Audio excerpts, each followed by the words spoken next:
Thank you for tuning in to Facebook Live to hear my family story. My name is Erna Gorman, and I'm a Holocaust survivor.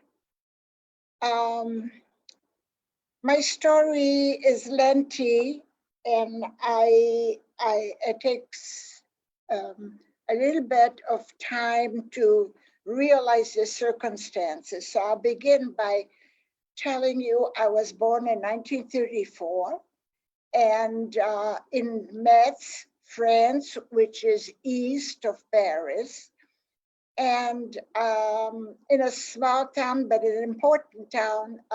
Metz was very strategic in many ways because it was very close to Germany and several other countries.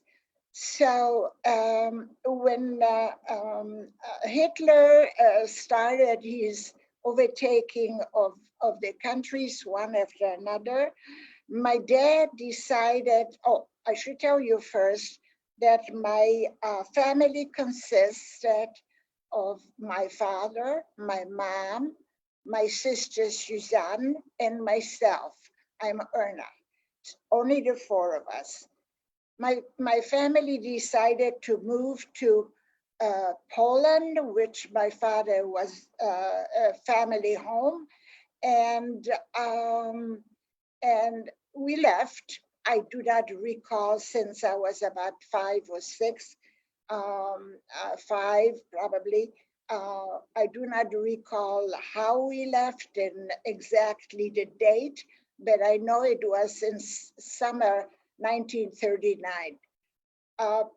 We arrived in Poland via, I'm not sure how, but, and we came to Rozwadów, which was my father's town where he was born. His family was quite large, a grandfather, many brothers and sisters. They welcomed us and we stayed with them for quite a while until sometimes in 1941 or 42, the German militia came in to that little town. They overtook Poland as well, and they managed somehow, I do not know how the four of us escaped, but my father's entire family was taken out of that household. They all lived together in a very large complex. I recall the horror on my parents' face that is very vivid in my mind. And we left that town and we ended up trying to flee towards Ukraine, where my mother was born. And she was born in Monastirzyska, near the Russian border, hoping that we would be able to survive somehow. All of this was a great mystery to me. I did not understand why all of this was happening, being that I was so young. And my parents in those days were not very, they did not explain to the children what was happening. They just said, you just do as you're told and you were fine. So at any rate, how we came to, I believe we arrived by some kind of a train to my mom's town. I think it was the last train where the Jews were able to to be on, and we ended up in Monastirzyska. Now that part I remember quite clearly. My mom had a large family as well. They were rather Orthodox. I remember a very pudgy, wonderful grandfather that that had these curly cues and long beard, such as religious Jews were used to wear dark clothing, and they still do, as a matter of fact. But he was just, by that time I understood that for some reason, because I was Jewish, because I was Jewish, I was destined to die. But he was very sweet. He was very mushy, and he used to take me on his lap and cuddle me and tell you, and I used to pull on his curly cues and mustache. And it was just a great pleasure for me to, and if you, all of you young people, if you have such a grandfather, please give him a big hug. As you will enjoy it and remember it forever. At any rate, at least I still do. And then a tiny grandmother, I recall a tiny grandmother that used to bake bread in a very much like pizzas are done now, in an oven like that. And she was tiny, and she had this big shovel and used to bake bread.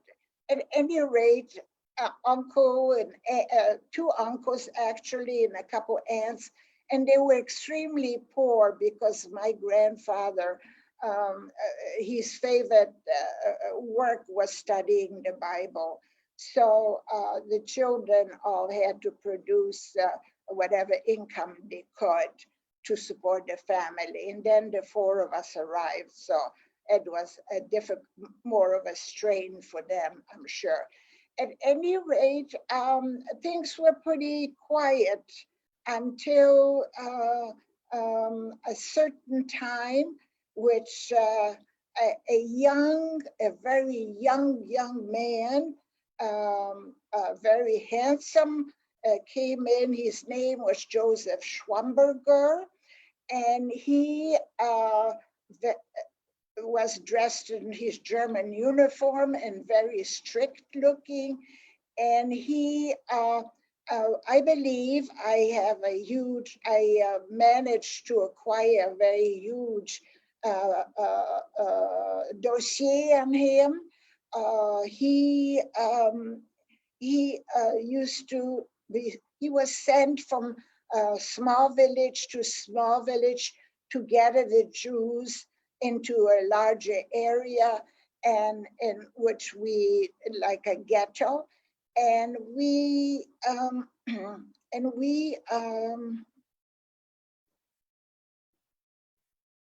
were not aware of what was happening yet in the beginning.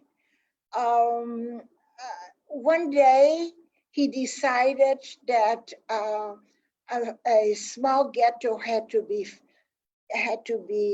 formed in Monastirzyska. So we had to move, all of us, to this other area.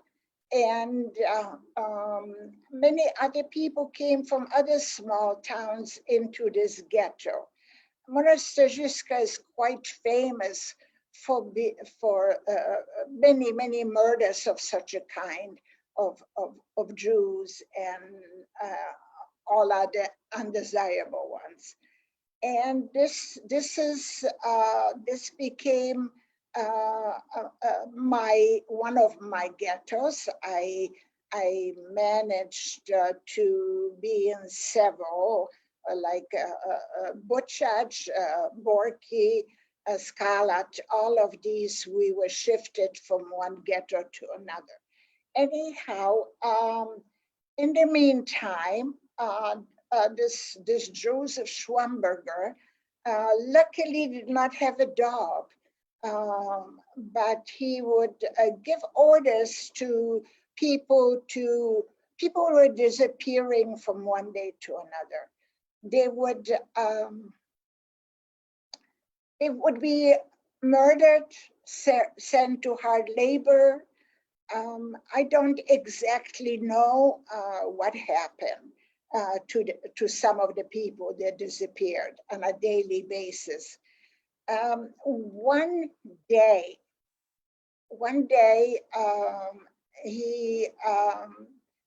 he decided to take all the able bodies, which included my father, because my uncles and aunts were taken away before that to hard labor, I assume, because they were very young and they were able to work. But when he gathered the Jews, the able bodies to for some reason or another, all men only, and he marched them to a forest nearby, this Monastyrzyska, this little town. What happened to them? I remember my mom eyes, she was crying because she thought, I suppose, that my father was murdered or whatever happened to him. But eventually, after a day or two, he somehow returned to us and said, oh, forgive me, the Zoom is a little bit complicated for me. I had forgotten to tell you that the reason these men were taken to this forest was to dig a mass grave in the forest, and after a while, he marched all of the town's Jews to this forest, and how the three of us managed to escape and not to be taken on this journey for death, I would call it.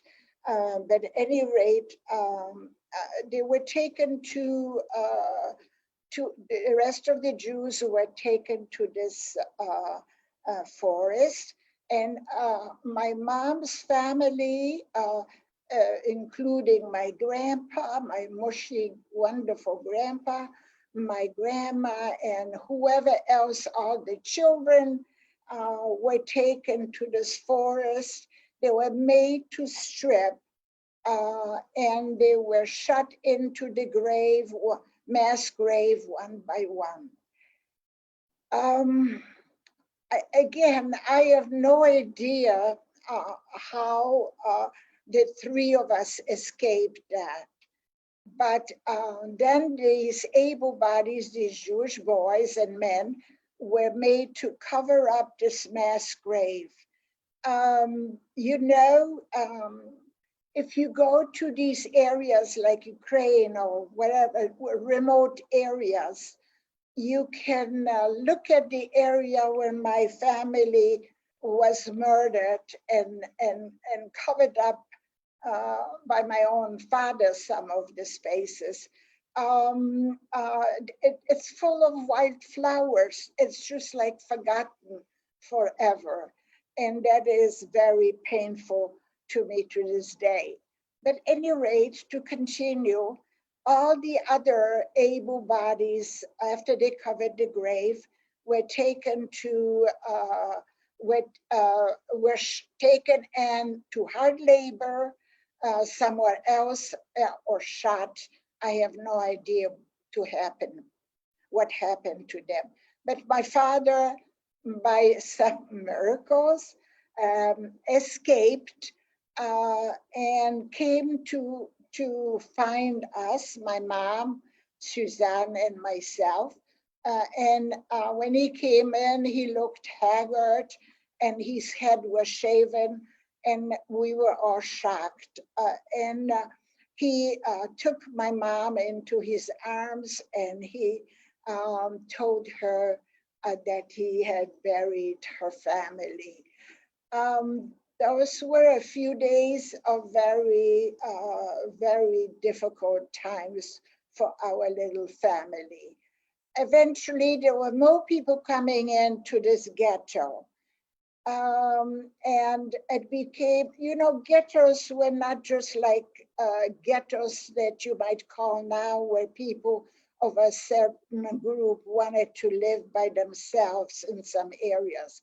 Ghettos then meant probably certain death, or worse. I cannot even imagine at this point of my life how these things could happen, but they did. And so then the year, somehow the months or the year went by rather quickly. I was told constantly by my parents, do not speak, just as I was told before I came even to my mom's town. Do not speak, do not go outside, because you made yourself invisible. Because if you did not know, if nobody knew that you were alive, then you had a chance to survive to the next time, to the next ruffle, as I used to call it. Little by little, from the age of 5.5, I became 8. I'm sort of shortening some of the horrific stories that I saw in the ghettos and so forth.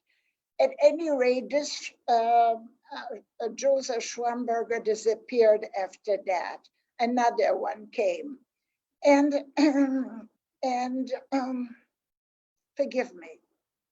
Please excuse me, I'm parched.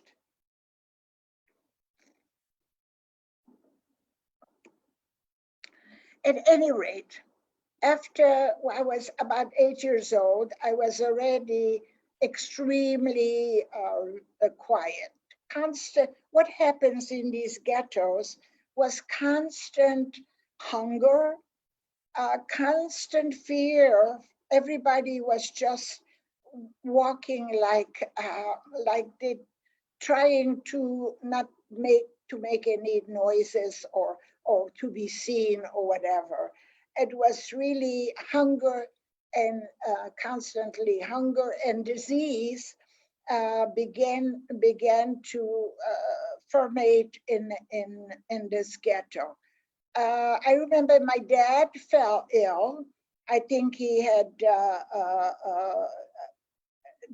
a disease called,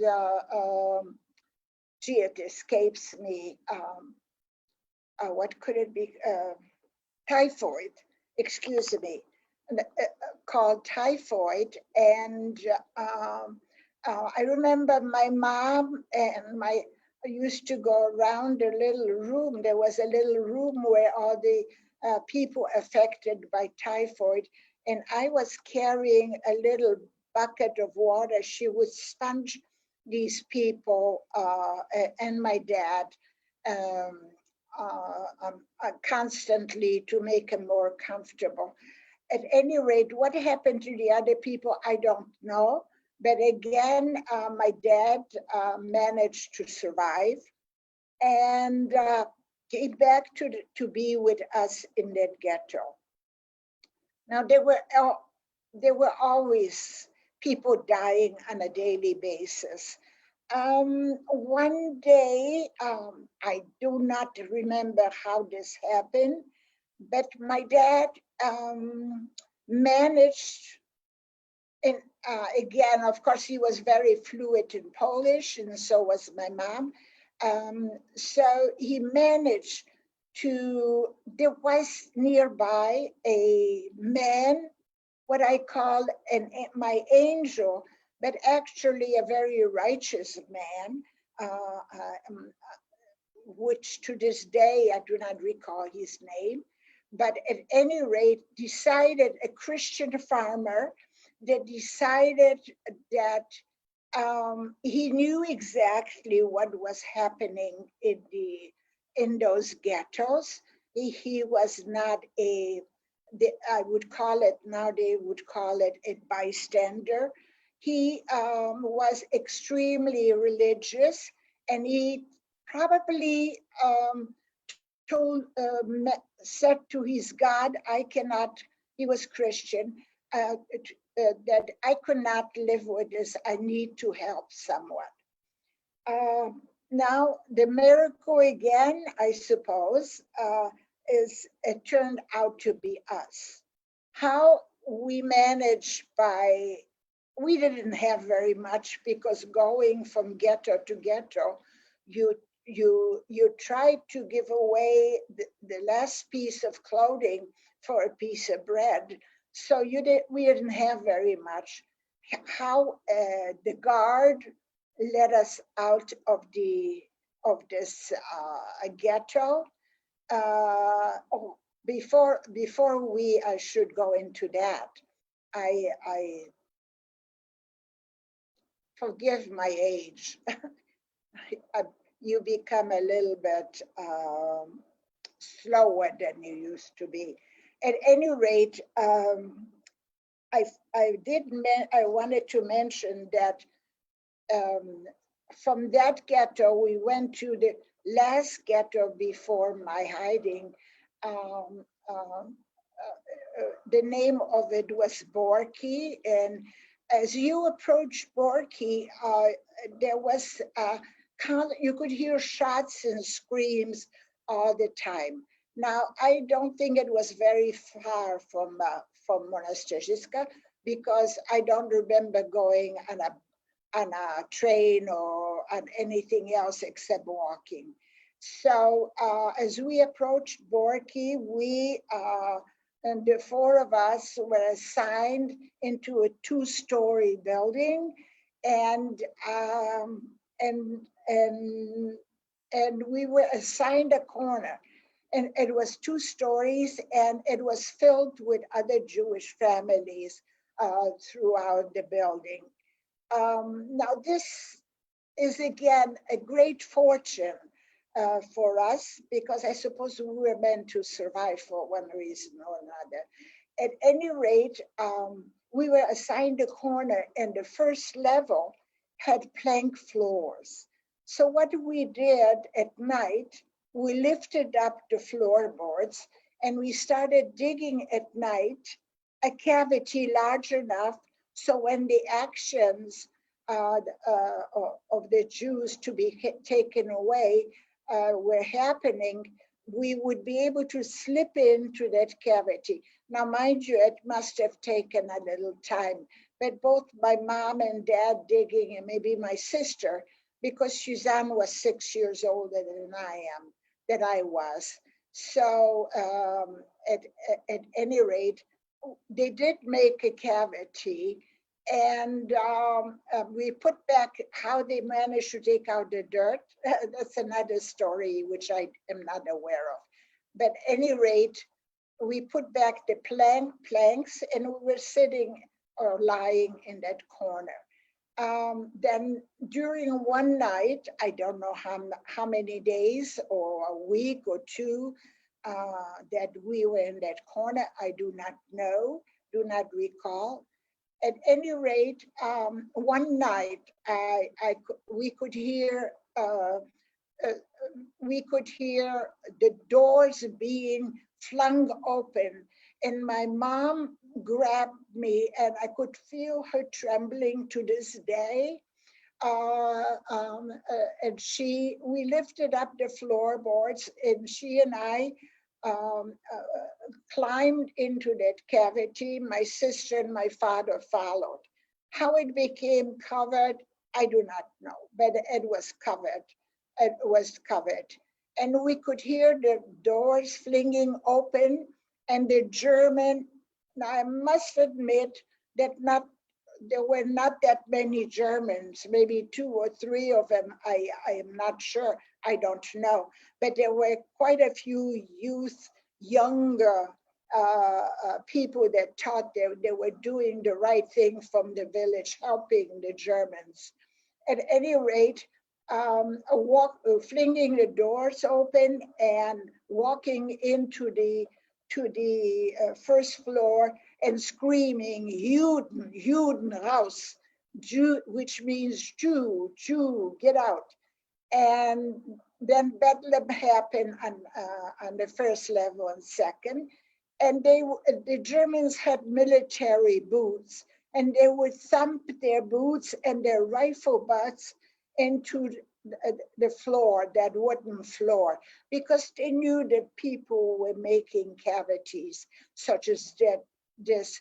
But luckily, as I said a little bit ago, they did not have dogs, because they would have sniffed us out for sure. And at any rate,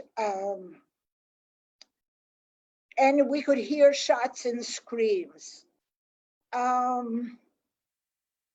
Eventually, now what can I tell you, when you climb into a cavity of earth,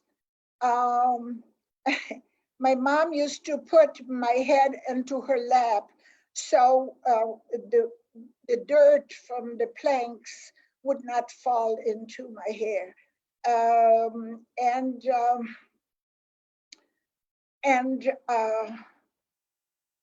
It was stifling, and you couldn't breathe. The four of us clustered together like one ball, and I had managed. It is, but it's tragic. But you might or you might not understand that fear creates all kinds of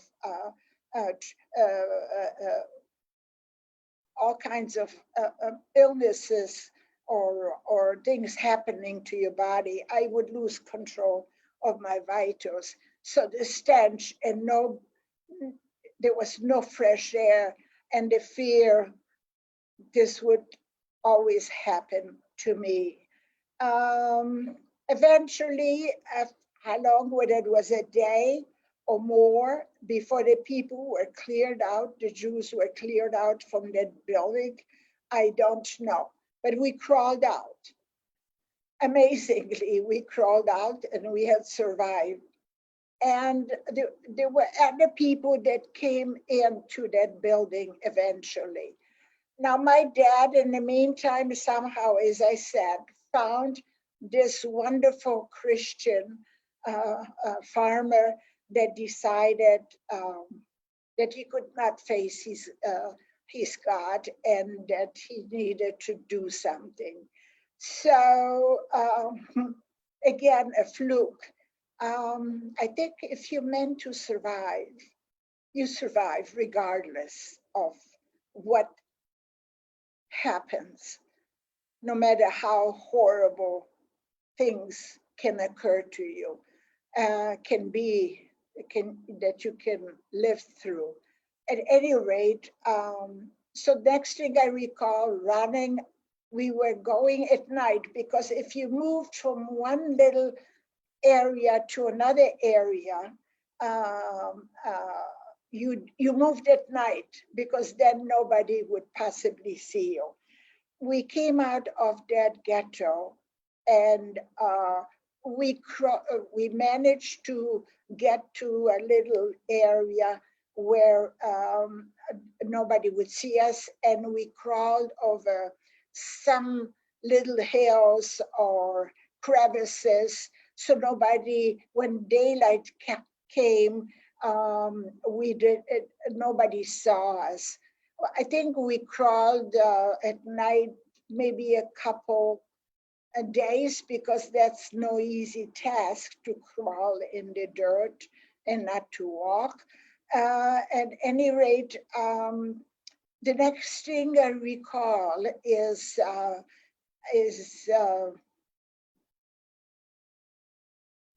coming in front of that little farm.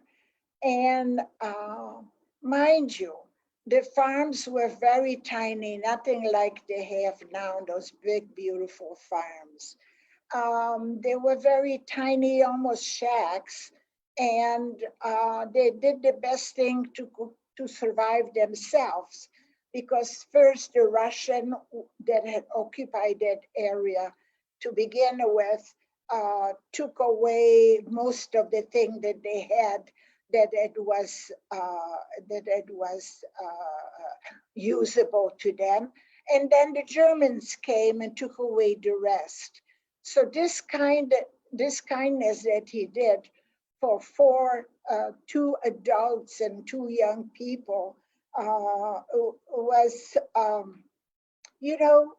to this day, I'm wondering if I was challenged with such a task to risk my life and my family's life to hide these poor people, these poor Jews that were tattered and shell-shocked already by the time they got there, and didn't know, truly bewildered by all the happenings to them. I hope that I could stand up to this task, but who knows? The courage that this man had, I don't call him just my farmer, I call him my angel. Please excuse me.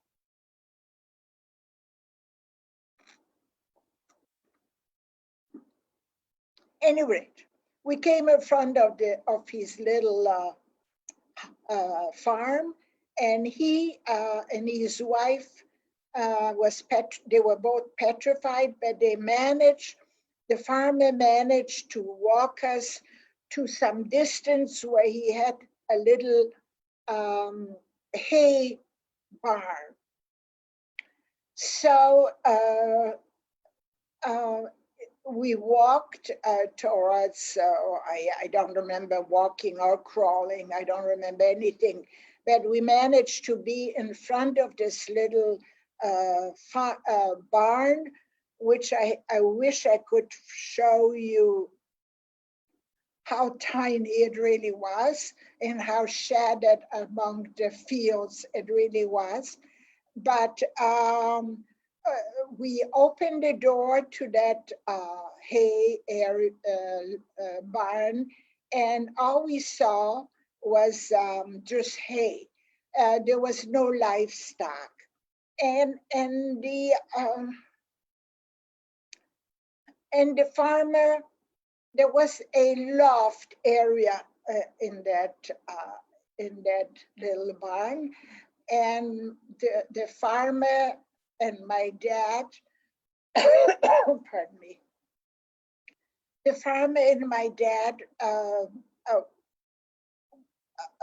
walked up that ladder to the loft area, and among the hay, they made a cavity large enough to spread a blanket, and the rest of us came up and sat down on the blanket, and the farmer took 2 bales of hay and closed the entry to that loft area.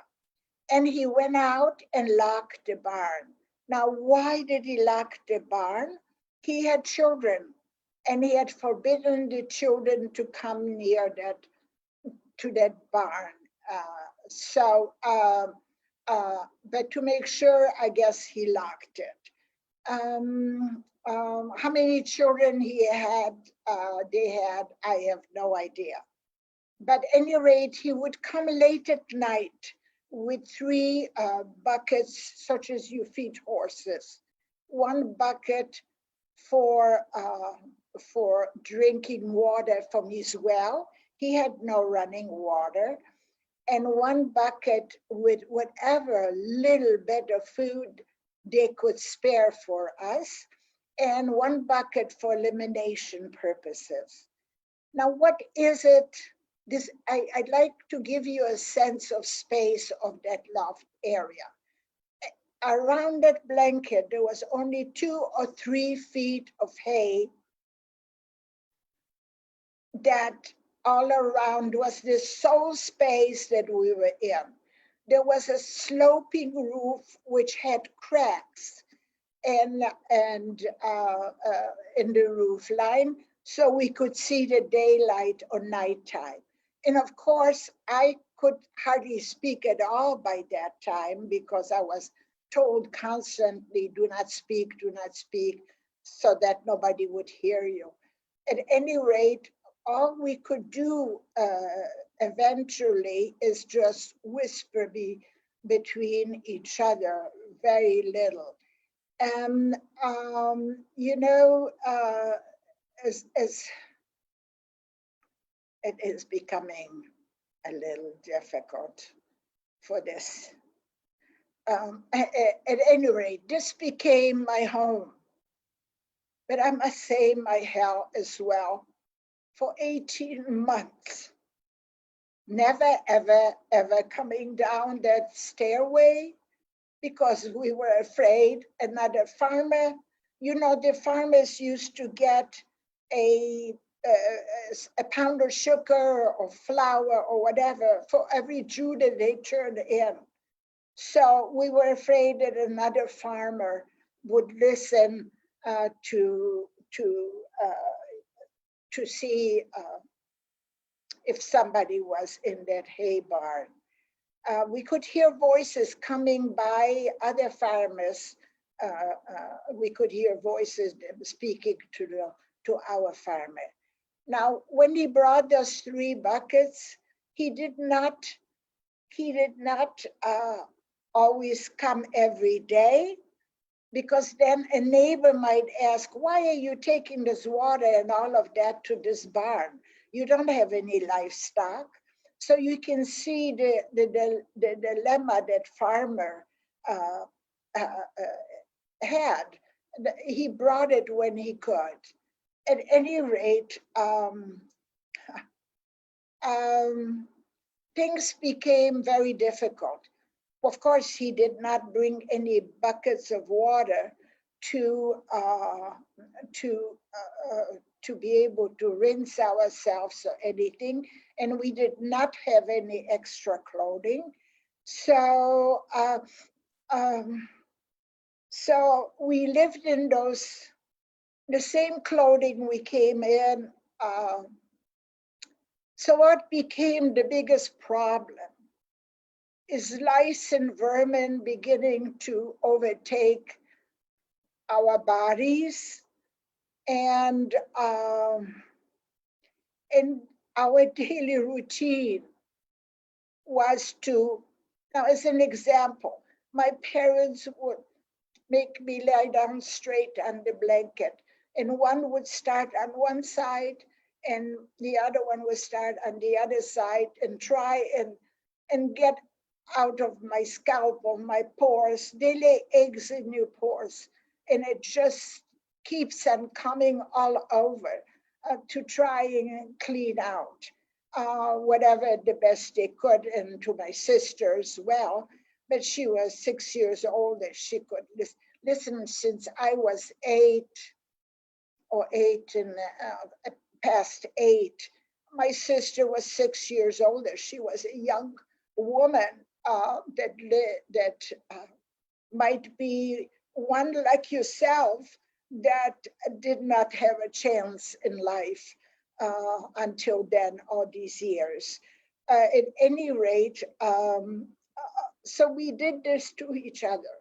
I became my biggest pleasure, I must say. My sister, there was one crack that was larger than the other in the roof line. So my sister's head and my head would go side by side to see, to look out and see what we could see. Maybe she could see more, I don't know, but I could not see anything but the sky. Now, often when I think about this time in my life, it would have been nice to be a bird and be able to fly out. And I've been saying that for 35 years now. it would have been nice to be a bird, but I would always come back because we were very attached to each other. At any rate, I became totally mute. I would sit back against the roof line and not move. The bucket, the stench of that bucket was, in the summertime, was horrific. And we were but although very cold, but although the hay somehow kept us a little warm. But summer times, forgive me, the summer times were horrible. Well, I don't, it was really, you know what happens when you, without speech, without movement, without any stimulation at all from anything that is alive, you become practically dead yourself. I remember there was nothing in my being. There was nothing working in my brain. I was just totally a shell. The rest of the family was like this as well, but I was totally like dead for myself, and it wouldn't have mattered had they found us and murdered us. At that point, you don't know what is best for you. At any rate, eventually, around the winter of 44 to 45, since this area that we were in was close to the Russian border, the Russian army was beginning to move upward through Ukraine. Please forgive me.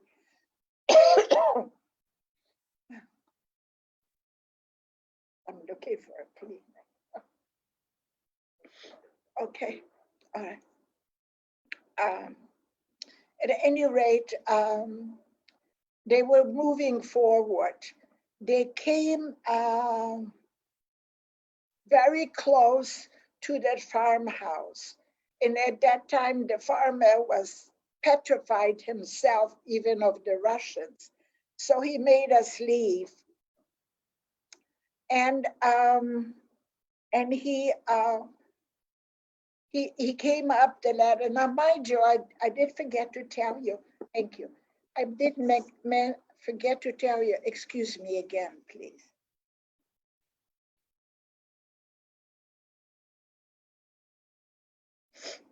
I was just going to tell you something, and it slipped my mind. Yes, I was going to mention to you that not that the farmer and his wife did not want us to leave in all these months, which is very understandable. He would have been murdered, and his family as well, had he been found out. But at any rate, I remember my the farmer never came into the loft. I can't blame him. The stench must have been absolutely incredible. So I could see my mom on her knees begging him to stay, let us stay another week, another month, another week, another week. And he acquiesced. He was kind, like I said. And, she used to break his heart, I suppose. So he let us stay another week, and that's how it became that long. We knew that if we step out of that farm, of that barn, we would be dead, spotted by somebody, we would be dead. Or at least my parents knew. I did not truly care one way or the other anymore. At any rate, so he came to us, you must leave, the Russians are on the road, coming towards the road towards my town. So he wanted us to leave, but we were so destroyed I myself could not make a step. He had to take us down one by one, starting with my sister, and took us down and to the lower level. And then he took me, and I remember that he threw me over his shoulder like a sack of potatoes, I might call it. It's funny to me now. But at any rate, and I must tell you, he didn't wash very often either, whatever. But at any rate, and he put one by one, he helped my parents down. But we couldn't walk anymore at that point. Our muscles had atrophied and we couldn't walk any longer. So he opened the barn, and it was winter time and it was snow. I must tell you, the Ukrainian cold winters are nothing to be compared with ours. They're fierce. Now, we all crawled on our hands and knees. Again, why did we not die of exposure? Again, I have no idea. We crawled to the road where the Russians were, as a platoon of Russians were coming by, and and we crawled as close to the road as we could, and we came to them, but they couldn't help us in any way. They were fighting another platoon or another. To me, it was an army. I didn't know which side would murder me, so it didn't matter, but they were fighting Germans on the other side of that dirt road. Well, all this, and all this fighting, the Russians had a small gun, it was held on the shoulder. It's the name of it was Katyusha, and it was flashed into the sky. And I suppose because of this fighting, and a German airplane, I assume it was German, was going around, and finally dropped. We all scattered off the road. I was with my mom, and Suzanne was with my dad, and they dropped a bomb, and it was horror on this road. They dropped the bomb and flew away, and all I could see is my mom bleeding from her side. Maybe she was probably hit by shrapnel or whatever, but she was bleeding profusely, and she didn't cry out, and of course none of us were able to express feelings, pain, or whatever anymore. But after this raid, my dad found us, and eventually he found the Russians that were trying to beg them to do something for my mom, and they took us to another town close by, where there was an infirmary. It took us there and left us with the Ukrainian caregivers. Now they put my mom and us away from the other few patients they had, and I could hear the word Żydova, Żydova, Żydova, and of course that means Jewish. I understood Ukrainian by then as well. Actually, I could speak it as well as Polish by then. But at any rate, Żydova, Żydova, and they did bandage my mom. I must say, they did bandage my mom, but we stood around her, and they never bothered to clean her up from the lice and vermin. And the three of us stood around and watched her die. And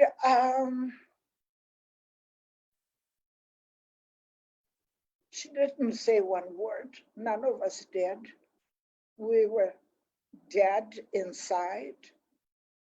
We watched her die, and we eventually wrapped her in whatever she was lying on and went out, and in a clearing nearby, made a shallow grave and covered it up the best we could. And to this day, I wish I knew where this clearing was, or this road even. I think she deserves better. I would have tried to find her remains. But at any rate, that is just non-existent. I have no idea. And eventually, we joined the Russians. Eventually, the Red Cross came to our aid, and they did the best they could. The Red Cross then was nothing like it is now.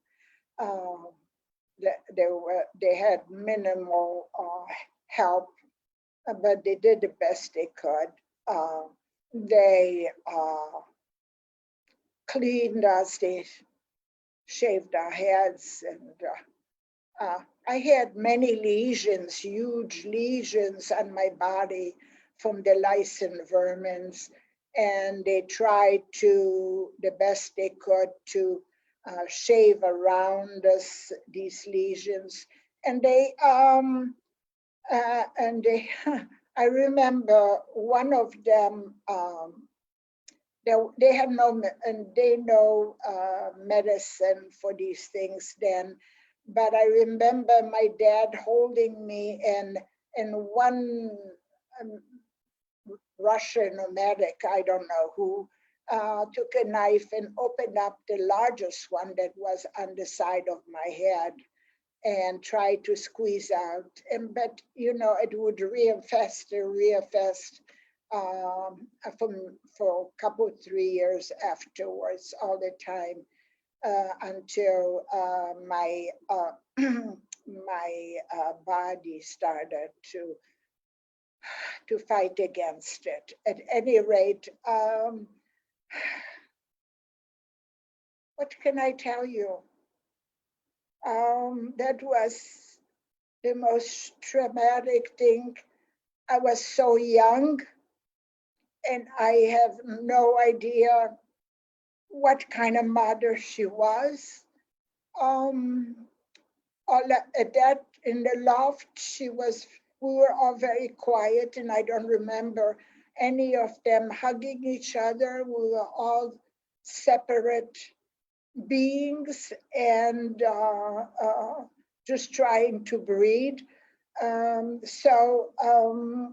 don't recall, and I would have wished to know whether she was good, or I'm sure she was good, because I just have that feeling.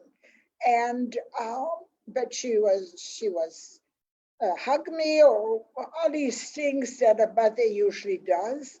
I missed that tremendously in my life, throughout my lifetime till now.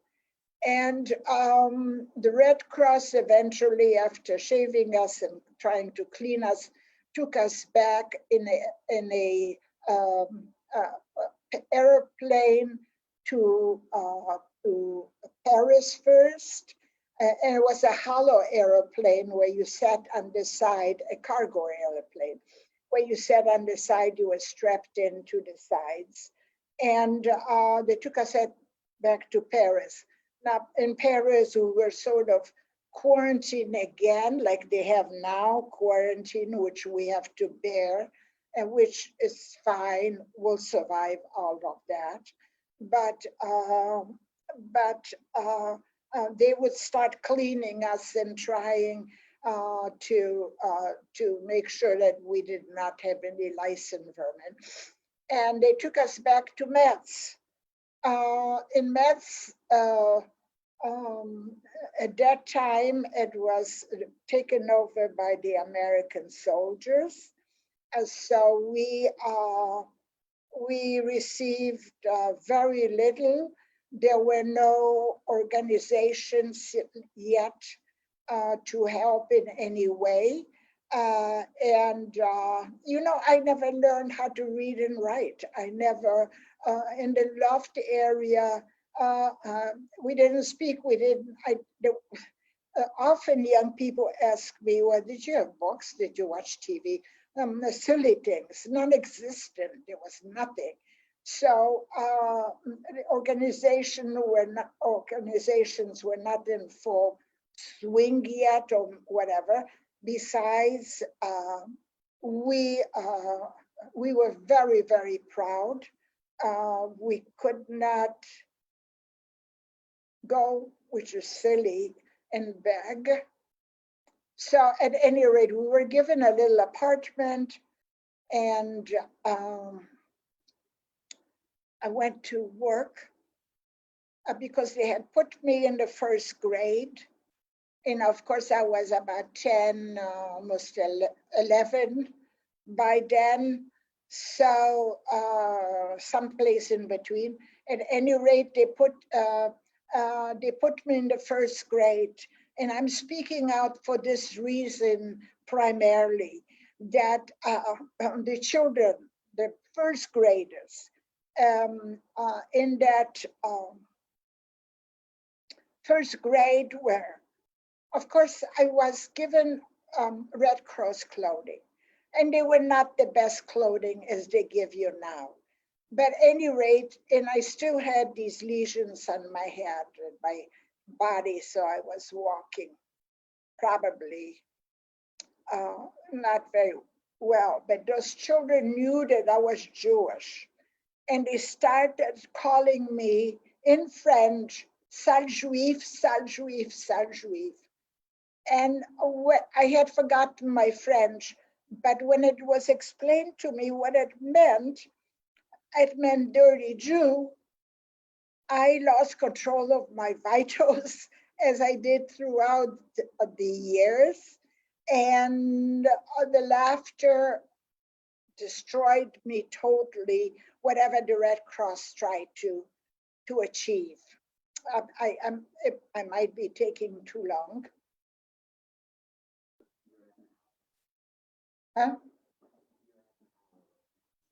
Oh, I've another 5 minutes. Okay, I have to, please excuse me, but I I should have had signals. There are many things that happened, but I had to work. And then I never ever went to school again. I had to go to work. My father was destroyed man, he couldn't work. At any rate, we came to the United States. My sister was married in France, so she stayed. My father and I came to the United States. I was very good in learning languages, so I learned English quickly. And I never ever went to school again in my lifetime. What I mean school, I'm highly educated, but in school, like from grade 1 to so forth. Anyhow, I had married, had children, and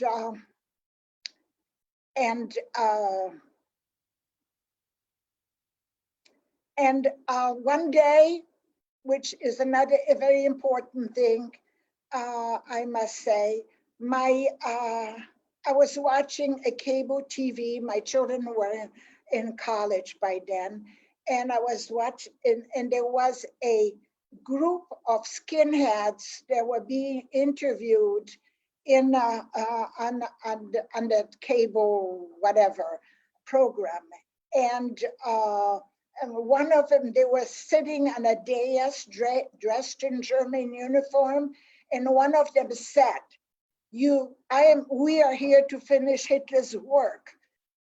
finish Hitler's work, did this young man know what he was saying to me? Well, I was destroyed. Any rate, I'm speaking out ever since. Thank you. I'll take your questions.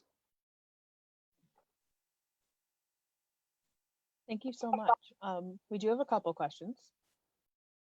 The first that I have you ever gone back to the farm, or did your family ever reconnect with that farmer?